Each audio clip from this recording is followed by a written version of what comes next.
to pose counter to these criticisms, I want to use the work of, you can't see this, I'll hold the book up, Pine and Gilmore, some of the really famous consumer theorists of the last 5 to 10 years. Their first book was called The Experience Economy. The one that's really relevant to us today, and I reference on your handout there, is Authenticity, What Consumers Really Want. And this is one of these books that's really sort of changed the landscape of how we think about theme spaces, how we think about consumerism. These individuals, Pine and Gilmore, are some of the most sought-after consultants in the world, not just for theme parks or theme spaces, but any kind of industry relative to selling a product or service to a consumer. So I want to use this as the key piece of how we might counterpose to those last set of critiques that I offered as far as authenticity in theme spaces. So I'll take you through a few concepts from their work. I can't do this in such a short period of time. If you're interested, you could certainly look up their work. They have their own website as well. And they talk about in this book places like if you've been to Pike's Market in Seattle, these are all spaces they consider to be authentic or meaningful to consumers. Build-A-Bear Workshop, the one I mentioned, where you could build your own personalized bear. This here is Nike Town in London. And then the last one is, I had a chance to go here with my wife a couple years ago, the American Girl Place, where it's an experience for mothers and daughters, and it's an incredible theme space where you purchase these dolls and you purchase accoutrements for the dolls. You can buy, play sets and books, and then you take them through all these different spaces. So you have lunch with your doll there in her own little table, and then you get your doll's haircut. And of course, these services, I mean, it's incredibly expensive. A parent could drop $1,000 certainly on these, but according to Pine and Gilmore, these are incredible spaces because they achieve, let's see, there's this thing, I thought I had a little pointer in here somewhere, it probably does, but anyway, the last column here, what they're talking about here is we've gone through these different eras where we thought about the world through buying commodities. So maybe, you wanted, if you're a farmer, it was your agricultural commodities. Then we move into the era of goods. Once we have the Industrial Revolution, then once we get into more consumerism, where people are purchasing things for themselves, then we go into the era of a service-based economy, where people are providing service. And where we're at now, and where this book of Pine and Gilmore is really targeting, is the notion of the experience economy. And to achieve experiences in our world today, they talk about the idea that businesses must render an experience. So you see kind of the verb here. And then also, of course, the consumer sensibility that needs to be achieved through the rendering of the experiences is this idea of authenticity. Here are some, for the philosophers here, can help me out on this since I'm not a philosopher, but they have these axioms from the book. And one of the things I would point out about this book is it's a very tricky book. They've considered Baudrillard, they've considered Heidegger. These are not guys that sort of just say, we're going to talk about authenticity from a consumer perspective and just ignore the philosophy. And I'll show you later how they consider the philosophy. So they have these axiom 1, 2, and 3, and these are very tricky. And for me, if you're authentic, you don't have to say you're authentic. If you say you're authentic, you'd better be authentic. You could see the emphasized word in axiom 3. It's easier to be authentic if you don't say you're authentic. And what's curious to me about this, and where it leads me in terms of my current research on the subjectivity or that emic insider's perspective of what's authentic to the actor, is a lot of these things really, when you think about them in the real world, are incredibly subjective. And indeed, that's a point they make in this book, is that it's very hard to tell what I'm going to enjoy if I go to Disneyland versus the next person. There's that subjectivity involved, and so that's the challenge that they see in creating some of these spaces. And here's the paradox they talk about, and later in the Q&A, if we want to debate this, I think it's a great quote for the philosophers to think about. All human enterprise is ontologically, so in terms of the nature of being itself, is ontologically fake. That is, in its very being, it is inauthentic. And yet, output from that enterprise can be phenomenologically, or in terms of the experience, what's happening on the ground, can be phenomenologically real. That is, perceived as authentic by the individuals who buy it. If I had to pick one quote from this book, I think this would be the key quote to really meditate on, because it raises some interesting questions. And later we can consider, is this true? Do you think that all of our reality is essentially a social construct, as they talk about. It's essentially fake, but that we can, in our everyday lives, through our actions, act on that, and then produce experiences or senses of self or moments in life, memories that are indeed authentic. And this, I think, is maybe the most interesting point I would have to offer today from this particular text.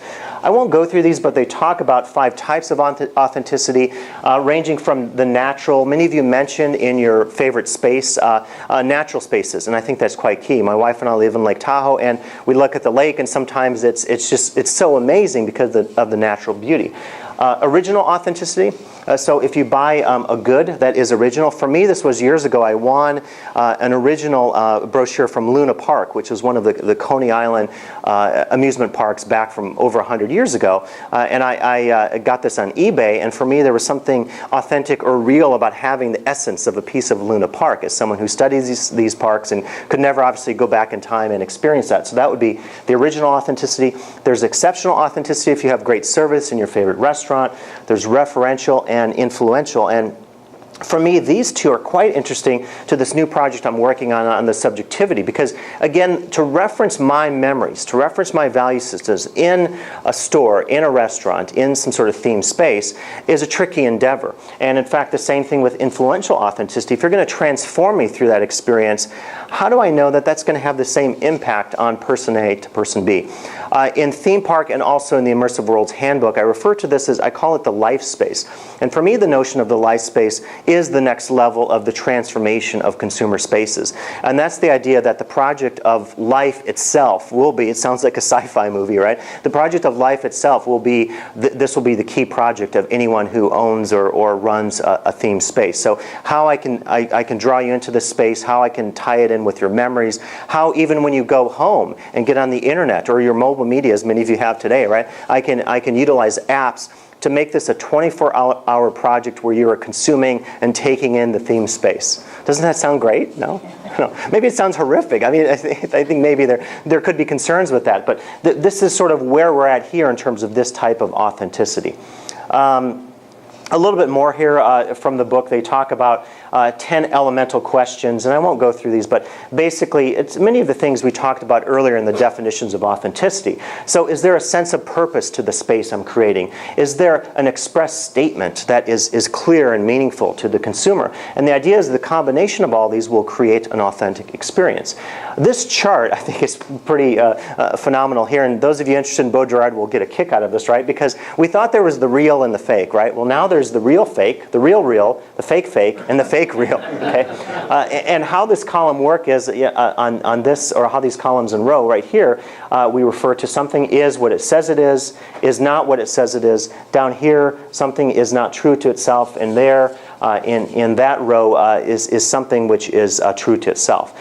How they relate this in the book is through 4 case studies, and I'll show you those here. It's a little smaller, but I have to fit my pictures. So they say an example of the real would be, and again, you're welcome to disagree with these, ESPN Zone, which is a sports-themed restaurant and entertainment venue.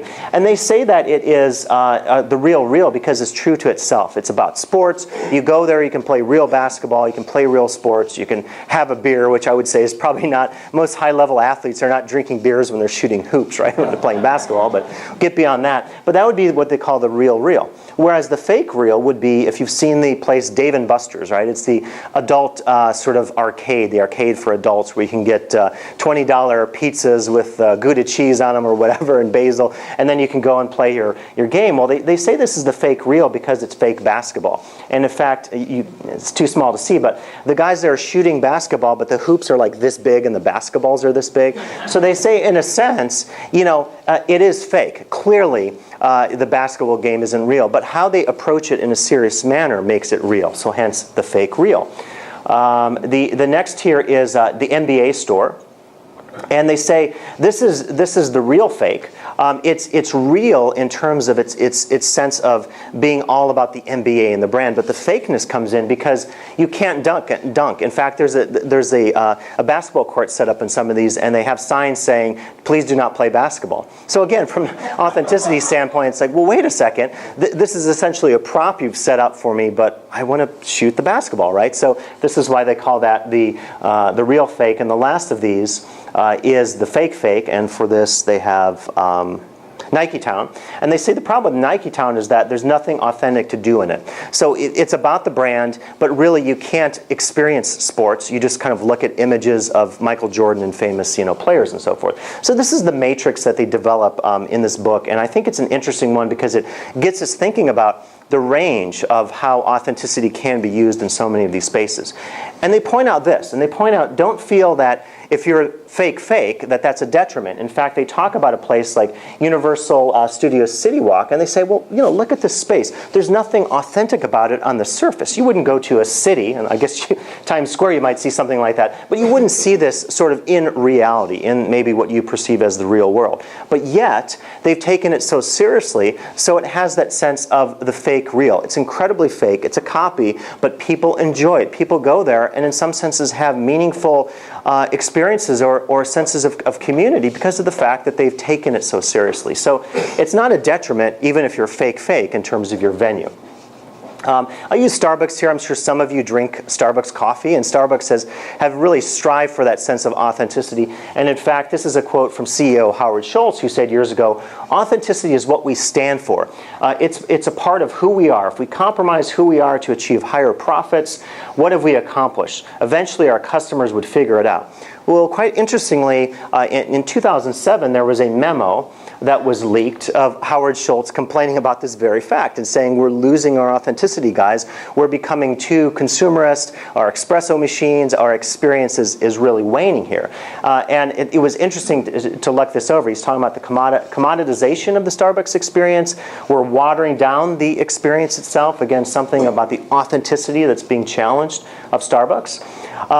We're losing an intimate experience. I'm just highlighting sections of this memo. We're losing the aroma. I have a chapter in the Immersive Worlds Handbook that is on the senses, and designers in theme spaces say if you use the senses in multiple ways, in expressive ways in your theme space, you can really achieve a sense of authenticity. So for Schultz, this was a loss of that authentic experience, the loss of aroma, because you're basically automating some of the espresso machines. We're losing our tradition and our heritage. We're becoming sterile and cookie cutter.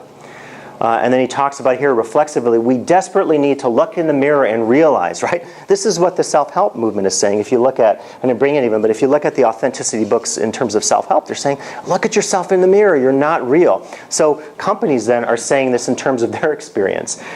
We need to get back to the core and make the necessary changes to evoke the heritage and the tradition and the passion that we all have for the true Starbucks experience. That phrase right there, true Starbucks experience, right? That should be flashing the word authenticity. It's really what we're talking about here, the true experience. So I thought that was pretty fascinating. I wanted to offer you this from how, I call this the post-structuralization of consumer theory. If you read Baudrillard or Derrida or some of the high-level French theorists and how they talk about authenticity, well, you might be surprised to see that, in fact, Pine and Gilmore in their book consider these issues. And I wanted to point out then, they talk about these 5 points, and they're all questions. And you might say, what's the answer? The answer, of course, is always yes. Otherwise, they wouldn't be selling this book. And these are challenges. Can businesses render authenticity in a world where we're saturated with paid-for experiences? Number 2, can there be authenticity in a world of technological intrusion? Can businesses, 3, render authenticity in a world where reality itself is so socially constructed? Sounds like the French post-structuralists there. 4, can businesses render authenticity in a world with narcissistic tendencies? How do we do this if there's narcissism? 5, can businesses help individuals, they're like the parent here, helping us find authenticity in the world where basically we no longer esteem that these institutions are cherished. So we're cynical about our culture in today's world. And again, the answer to these are always yes. And this is the part I wanted to point out.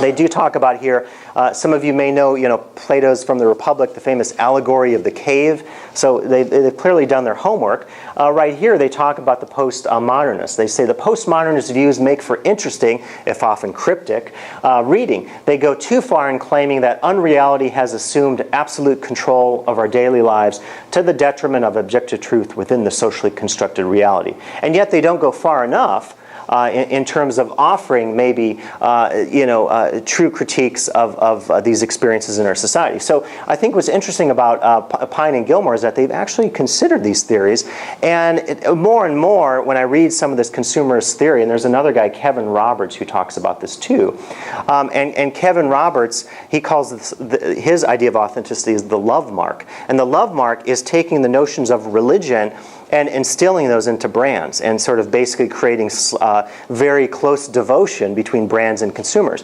And I point some of this out because it should be noted that a lot of these consumer theorists, much to my surprise, have considered authenticity at a high level conceptual sort of framework. This is another part from Pine and Gilmore's book, and they talk about their kids on an everyday basis interacting with products. And I think this is quite funny.